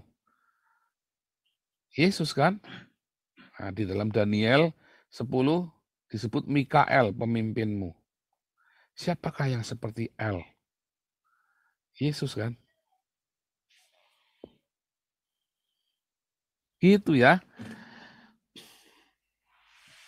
Jadi kalau ditanya siapakah seperti El? Kita kan membayangkannya malaikat tadi. Waduh, Mikaelnya lagi kalah nih. Siapakah yang perang melawan iblis? Lawan naga itu? Yesus kan? Mikael ya. Dalam Matius 26 ayat 53. Kamu pikir aku nggak bisa minta Bapakku untuk mengirim 12 pasukan malaikat? Ya. Yesus datang, anak manusia datang di awan-awan, diiringi para malaikatnya. Ya kan? Dialah pemimpin para malaikat itu, para malaikat, para messengernya, orang-orang kudus. Ya kan? Kita semua ini para malaikat ya kan? Siapakah seperti El? There is none like you. Siapakah yang seperti engkau? Immanuel kita skip ya. Tapi sebenarnya kalau kita cita Immanuel ya, jangan skip ya. Di dalam Matius 12, 1 ayat 23 ya. Sesungguhnya anak darah itu akan mengandung dan melahirkan seorang anak laki, mereka akan menamakan dia Immanuel. Ya, Yesus itu kan disebut Immanuel. Di dalam perjanjian baru, apakah ada yang manggil Yesus Immanuel? Ya, seperti yang dinubuatkan oleh para nabi kan. Dan mereka menamakan dia Immanuel. Ada nggak di dalam perjanjian baru Yesus disebut Immanuel? Cuman sekali aja di sini. Nah, tapi kalau kita lihat dalam Yesaya 7:14, ya ada nubuatan, ia akan menamakan dia Immanuel. Sebenarnya terjemahan ini agak ngawur ya, karena nggak konsisten. Ya, ketika dia ngomong di sini disebut Immanuel, menamakan dia Immanuel, ya. Terus di sini disebut Immanuel, tapi begitu di Yesaya 8 ayat 10, buat rancangan dan seterusnya, ya sebab Allah menyertai kami. Ini sebenarnya kalau dalam bahasa aslinya sebab Immanuel. Ya, Immanuel juga, artinya Immanuel itu bukan proper name. Dia akan menyebut namanya Immanuel. Di mana Yesus jalan, orang-orang berkata, Allah menyertai kita. Ya, karena ada mujizat, ada pemulihan, sehingga orang Israel berkata Allah menyertai kita. Itu yang dimaksud, bukan proper name. Ya, jadi Yesus itu adalah sebuah interpretasi dari cinta, membuktikan bahwa sang cinta itu masih mengasihi dunia ini, nggak ditinggal dunia ini. Itu yang namanya Immanuel ya. Itu anyway ya. Gitu ya. Ini contohnya, ini tadi dalam bahasa aslinya Immanuel. Ya, ini di Yesaya 8 ayat 10 ya. Jadi Immanuel. Ya, Yesaya 8 ayat 10. Immanuel. Tuh, ya Yesaya 8 ayat 10 itu. Jadi kata Immanuel. Ya. Kita nggak bisa itu. Kalau kerubim itu, ya nanti kita nggak sampai sini, nanti lama ya, nanti ikut kelas apologetik. Kerubim itu ternyata lagi cerita simbol atau kiasan dari Yesus ya, kerubim itu ya. Kerubim yang ada inilah. Kenapa ini? Ini kan bertahta di atas ini kan. Ini kan dalamnya ada loh hukum Torah kan. Hukum Torah. Ini kan yang namanya tutup pendamaian kan. Di mana ada kerubim ini, ya kan? Nah itu ternyata kiasan dari Yesus, kerubim itu ya. Nah, kita nggak bahas itu hari ini, Anda ikut aja di kelas evangelis, di kelas apologetik. Ya kalau kerubim ini kan. Nah, kalau Anda cerita serafim,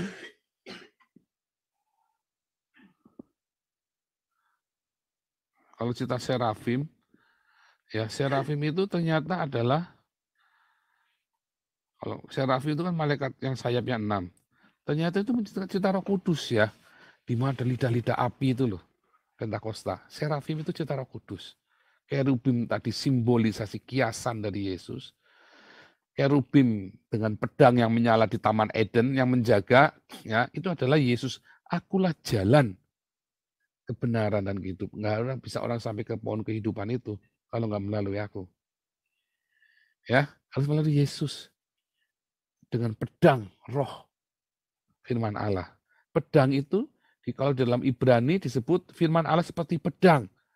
Logos itu seperti pedang yang memisahkan hati nurani dengan roh, dengan jiwa, dengan akal budi, pikiran. Dari mana taunya suara Tuhan apa suara bukan? Ya dari logos yang tertulis. Tetapi kalau di dalam Efesus 6, gunakanlah pedang roh, yaitu firman Allah, yaitu apa? Rema, bukan logos, tapi rema. Jadi logos dan rema itulah yang kerubim yang menyala-nyala dengan pedang yang menyala-nyala itu. Yesus berkata, perkataanku adalah roh yang menghidupkan. Ya. Nah, ini kalau serafim itu melambangkan tadi ya, cerita tentang Roh Kudus di hari Pentakosta, lidah-lidah nyala api. Serafim itu artinya fire ya, ular yang menyala-nyala. Ya, seperti ular yang menyala-nyala. Gitu.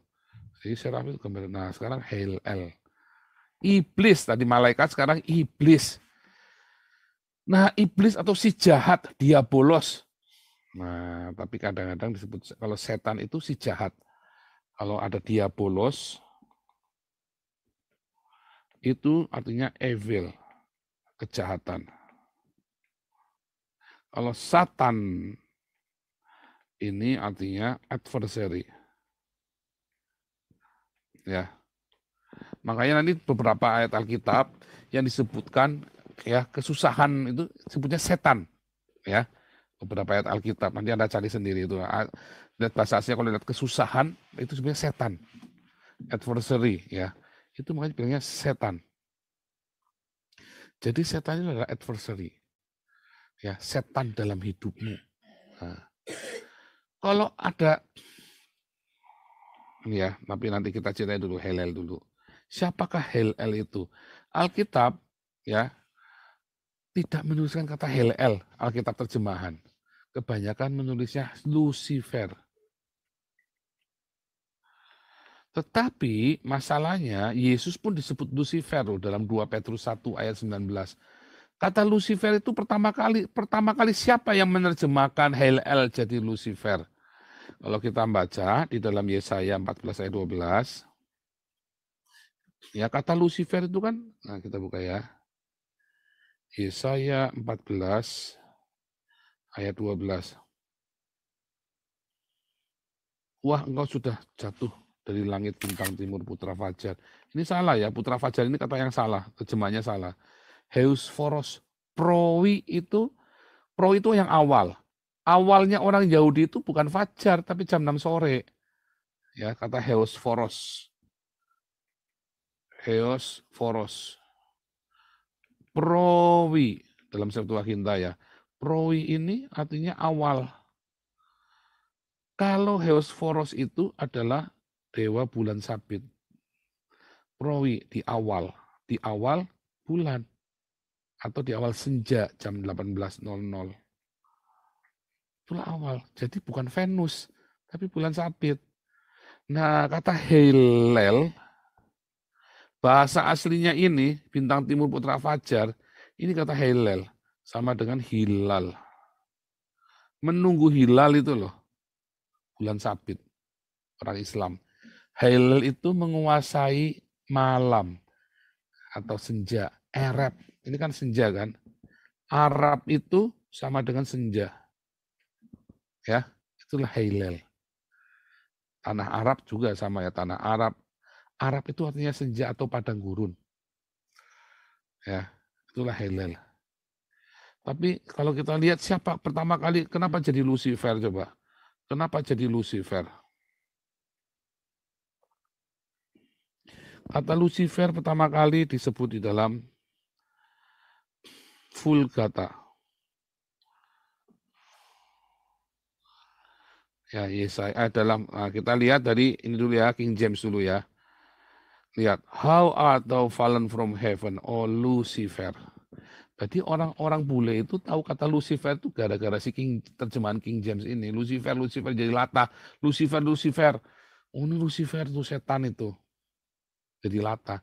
Tapi apakah nama aslinya Lucifer? Bukan, Hillel. Kalau di dalam itu Hillel ya. Nah, kita lihat tahunya ternyata dari Vulgata ya. Komodo cecidisti Lucifer. Ya, si Lucifer itu.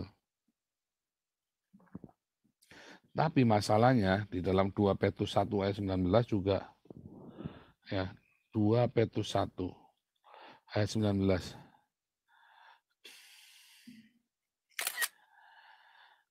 Ya. Yesus juga disebut Lucifer. Kacau kalau Anda bacanya Vulgata.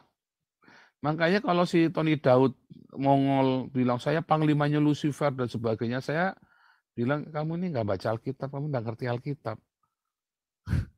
Kamu nggak ngerti Alkitab. Yesus pun disebut Lucifer. Jadi Lucifer yang mana yang kamu maksud ini? Kalau Anda bilang Hillel, saya bisa terima. Kalau bilangnya Lucifer, saya nggak bisa terima. Karena 1 Korintus 4 ayat 6, jangan melampaui yang tertulis. Dasarmu Vulgata, makanya bilangnya Lucifer. Yesus pun dalam 2 Petrus 1 ayat 19 disebut Lucifer. Kalau Hillel ben Sakar, Hillel itu artinya bulan sabit. Ben Syahrar, Syahrar itu adalah 1 bulan. Ya, kalau bulan itu kan man, moon, bulan sabit, moon crescent moon. Tapi kalau bulan penanggalan kan month. Ya, kalau ini adalah Hillel, ini adalah Syahrar. Hilal Ibnu Syahrar. Jadi kalau ada temenmu yang pakai nama Syahrar Nur Hayati. Nah, artinya Syahrar di bulan itu, bulan Syahrar Nur, ada cahaya Hayati yang menghidupkan. Artinya mungkin orang tuamu lagi bangkrut, lagi kere, lagi susah, tiba-tiba kamu lahir. Nah, inilah cahaya kehidupan di bulan ini lahir cahaya kehidupan. Syahrar Nur Hayati, maksudnya begitu ya. Itu bahasa Arab, Syahrar Nur Hayat. Ya, bagus ya, Syahrar Nur Hayati bisa itibat nama tuh. Ya, misalnya begitu. Tapi ini lagi cerita tentang kisah di tanah Arab, Hilal bin Syahrar. Hilal bin Hilal bin Syakhar atau Hilal ibnu Syahrar, penguasa tanah Arab. Nah, itulah. Dan itu yang dipuja. Hilal itu ya, penguasa tanah Arab. Siapa yang disebut penguasa bulan sabit? Itulah Hubal. Ya, dewanya orang Quraisy, Hubal. Sama persis yang punya anak alat manat Usa. Dalam mitologinya, dalam sejarahnya ditulis seperti itu. Hilal bin Syahrar. Nah, ini adalah malaikat yang jatuh, para messenger yang jatuh, yang punya kesombongan. Nah, ketika ciptaan Tuhan itu menyombongkan dirinya, ketika orang-orang bilang haleluya, bukan Gilbert tuh ya, bukan. Kalau orang bilang haleluya, tapi dia menyombongkan dirinya, dia sedang jadi Helal, sedang jadi setan. Jadi Anda yang suka menyombongkan diri, itulah setan. Makanya di dalam Kejadian 1 ayat 2, ya,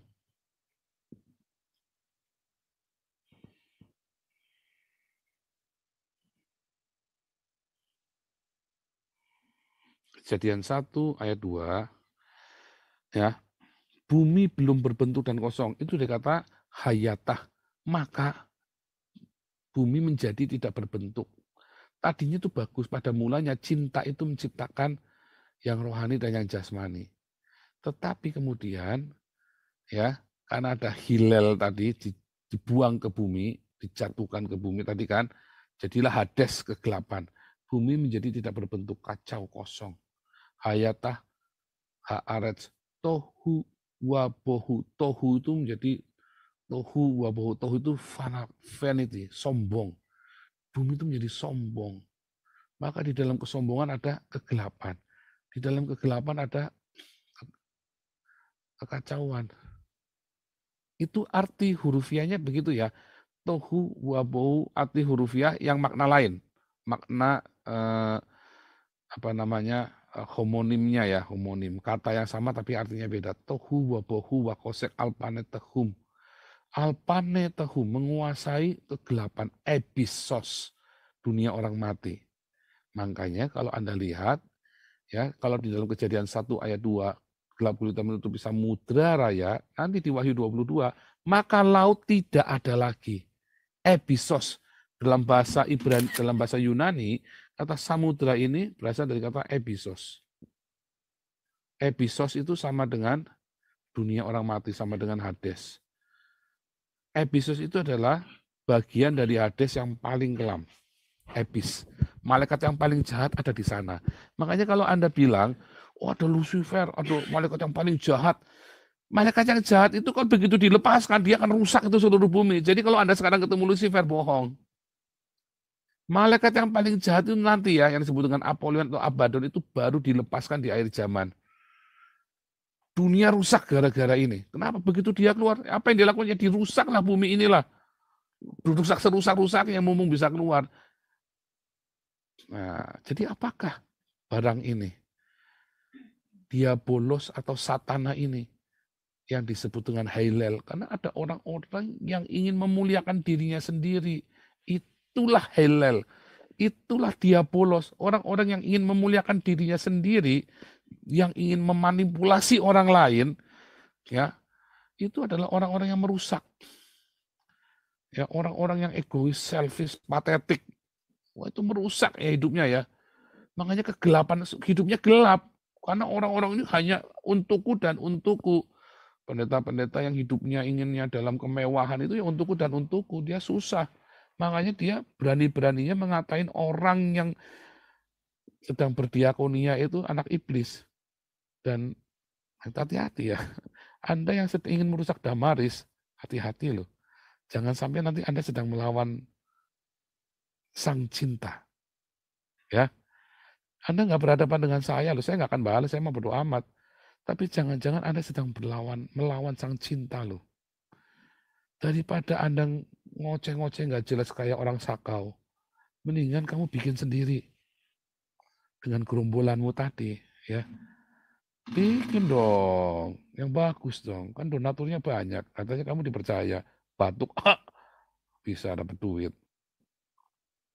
Ya, katanya kamu yang mulai Damaris. Kenapa kamu nggak bisa mulai lagi? Berarti bohong dong, ya. Nah, bikin sendiri yang bagus. Bikin, ayo, jangan nggak bikin, bikin. Saya dukung ya. Kalau kamu memang ngaku-ngaku yang bikin Damaris, berarti kamu bisa bikin lagi, ya kan? Gitu, ya. Jangan malah nyinyir-nyinyir. Kalau Anda mengharap Damaris ditutup, jangan sampai Anda sedang melawan sang cinta loh. Hati-hati loh. Kamu dan gerombolannya hati-hati ya. Nanti kamu bukan berhadapan dengan saya loh, kamu berhadapan dengan sang cinta. Sang cinta itu dahsyat ya. Kalau Anda melawan cinta itu dahsyat tuh, hati-hati ya. Jadi apa itu? Ya, nah, kalau Anda melihat tadi Hillel itu, ya, ternyata si Hillel ini adalah kuasa pengaruh jahat dalam hidupmu. Karena ada kesombongan, Hillel. Harusnya kan pujilah Tuhan. Tuhan yang menjadi center. Tapi kamu menjadi center bagi dirimu, gelap. Gulita menguasai bumi, samudera raya. Hidupmu gelap. Makanya setan itu terus kamu hidupnya kayak orang kesetanan. Itu tadi, adversary. Karena apa? Kamu kacau. Tapi jangan takut kalau kamu datang pada Tuhan Yesus, semua yang kelihatannya adversary itu Tuhan akan rubah menjadi kebaikan. Roma 8 ayat 28. Bahkan ketika adversary itu datang kepada Ayub, ya, setan itu Tuhan bikin tuh untuk memuliakan dia. Itulah kejahatan, itulah setan. Tengking-tengking, nggak ada tengking-tengking.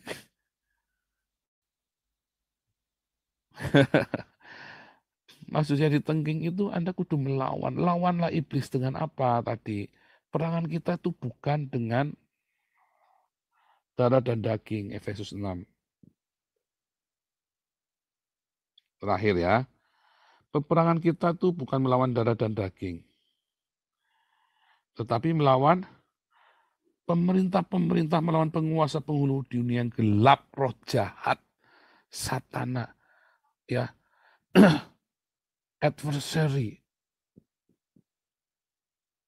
Lawannya dengan apa? Ditengking-tengking, cuman tengking-tengking nggak bisa. Anda harus punya, bilang apa? Berdirilah tegap, berikat pinggang kebenaran. Ya, berikat pinggang aletheia. Anda harus murni. Cara ngelawannya gimana? Anda harus punya kebenaran, aletheia, kemurnian hati. Makanya kalau melayani di Damaris, hatimu harus yang murni. Damaris mengizinkan Anda mengambil untung, tetapi yang wajar sesuai yang disepakati dalam SOP. Jangan ayam dibagi 8, dibagi 16. Jangan ayam sudah di logistik dikasih, ditukar pakai ayam tiren. Hati-hati. Yang Anda lawan adalah sang cinta ya. Sang cinta itu panjang sabar. Tapi sang cinta itu tidak bisa kamu manipulasi. Oh ngeri ya, itu dahsyat sang cinta itu. Dia yang menciptakan langit dan bumi. Ya, tetapi ketika kamu manipulasi sang cinta, di situ ada kebencian, ada Hillel, dan dia akan binasakan hidupmu. Pencuri datang untuk mencuri, membunuh, membinasakan. Sang cinta akan datang dengan mengetuk pintu. Boleh masuk enggak? Tetapi Hillel, kebencian itu akan serobot, akan membajak hidupmu. Sekali kamu hidupnya untuk diriku dengan memantik, dengan menghalalkan segala macam cara, habis kamu. Berdirilah, ya tadi dengan alat ya, berbaju sirakan di kayu sune. Makanya baca Alkitab, logos itulah di kayu sune, supaya Anda mengerti di kayu sune, kebenaran. Anda pertama harus punya hati yang murni. Terus Anda harus punya di kayu sune, logosnya itu, supaya Anda ngerti harus apa. Ya, Kakimu berkasutkan kerelaan memberitakan Injil, damai sejahtera. Marturia, bersaksi. Makanya harus bersaksi. Gereja-gereja kalau tidak mau marturia. Marturia itu bukan dari khotbah dari gereja ke gereja, itu mah jadi motivator, jadi artis. Apalagi datangnya kudu hotel bintang 5, minumnya aqua equil, kudu ditarif. Oh saya khotbahnya bayarnya kudu 50 juta. Oh hati-hati loh. Anda nggak bisa bohongi sang cinta loh. Anak-anakmu nanti yang nanggung. Keluargamu yang nanggung. Kita nggak ngerti apa yang akan terjadi. Dalam segala keadaan gunakanlah pisteo, iman. Apa? Perisai itu memadamkan panah api, fitnahan-fitnahan, godaan-godaan dari adversary, dari kejahatan. Kejahatan itu kan datang ya kan, satana itu loh. Satana itu kan menghancurkan kamu, berusaha untuk nembakin kita terus kan, menghancurkan kita kan, fitnahan-fitnahan, nyinyiran-nyinyiran. Jangan tergoda. Fokus ya, selesaikan, tuntaskan pelayanan kita dengan cinta. Jangan mau keganggu, jangan pemberesan terus, klarifikasi hanya sekali. Jangan pemberesan terus, nggak beres-beres. Kalau Anda pemberesan terus nggak beres-beres, jangan-jangan Anda hidupnya nggak beres. Ya, terimalah ketopong keselamatan. Ya kan, kita sudah diselamatkan. Ya, minta keselamatan itu dari Tuhan Yesus. Jangan takut. Jangan peluk doa pelepasan terus. Tengking-tengking nggak selamat-selamat itu namanya Anda itu. Jangan takut. Karena yang nanti disantet, wah nanti kerasukan lagi, nanti kapan lagi doa pelepasan. Masa lalu, ini doa pelepasan dikirimi setan sama orang. Kok doa pelepasan terus, makanya karena Anda hidupnya di Hades, ketemu setan terus. Ketemunya adversary terus. Kalau saya emang nggak mau, hidupnya saya enak-enak aja ya, menikmati ya. Ya. Dan pedang roh, yaitu rema. Ini pakainya rema. Anda harus punya rema. Tadi Anda punya di Kayosune, yaitu logos. Sekarang logos itu kudu jadi rema. Kalau Anda nggak punya rema, Anda nggak bisa ngelawan, nggak punya tenaga. Karena rema itu adalah Roh Kudus. Dalam segala dan doa dan permohonan, ya wish, Anda harapkan yang baik-baik. Doa itu ada sebuah harapan ya. Bukan Anda doa bengok-bengok, bukan. Anda lagi duduk ngadap, buat Tuhan anakku pulang. Itu doa. Ya, berdoa di dalam rohmu. Ya, enak kan? Simpel kan hidupmu kalau nggak ngerti ini kan? Nggak sampai klinik-klinik yang begitu, sampai Anda tertuduh, sampai keder. Jangan. Oke, cukup ya. Panjang ini hari ini. Kayaknya nggak panjang-panjang juga ya. Cukup ya. Nah, nanti Anda boleh potong viralkan ya.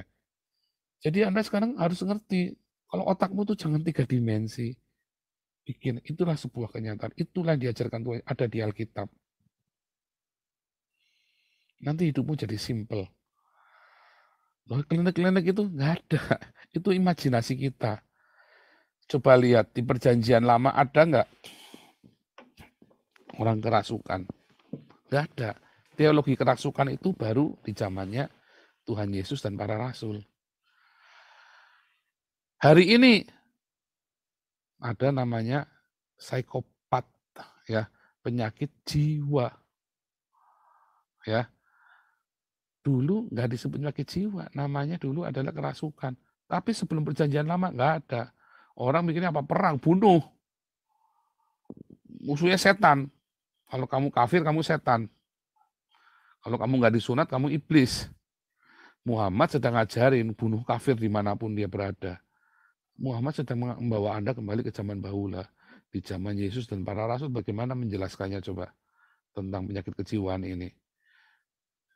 Baru di zaman sekarang. Jadi setan-setan itu yang kerungunan apa segala macam itu adalah schizofren. Nanti kita mau bikin ya. Ahmad Fauzi sudah saya hubungin, bersedia menjadi narasumber dengan Dr. Vivina, dokter psikologi. Nanti menarik ya, nanti akan menarik sekali.